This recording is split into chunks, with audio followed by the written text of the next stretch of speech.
remove tape, pero sa underarm ko, girl, coverage check tayo today. See the difference sa tinanggalan ko ng tape, yun yung hindi ko nalagyan, while yung paligid niya, yun yung meron.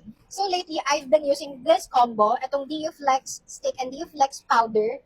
And grabe, worry-free lang talaga ako buong araw kapag itong combo na to yung gamit ko. So this one is the DU-Flex Stick Concealer. It helps cover dark spots and even out your underarm skin tone. So sinasat ko lang siya with the DU-Flex powder para fresh, dry, and super smooth lang all day. Nag-tape lang ulit ako sa underarm ko to test the coverage para mapakita ko sa inyo yung difference ng meron at wala. So you just have to apply the concealer first. Ayan. Then after this, girl, you set it with the powder. So I'll set it with the powder.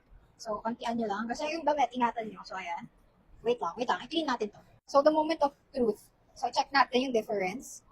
Kita nyo yan? Kita nyo yung hindi nalagyan ng concealer. Meron siyang lines. Kasi yun talaga yung problema ko. May lines ako. And ito yung nalagyan niya. Ayan yung coverage niya.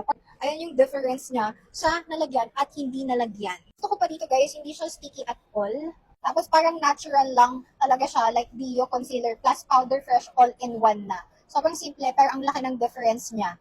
If you want to feel confident and worry-free all day, try DioFlex and do your own coverage check.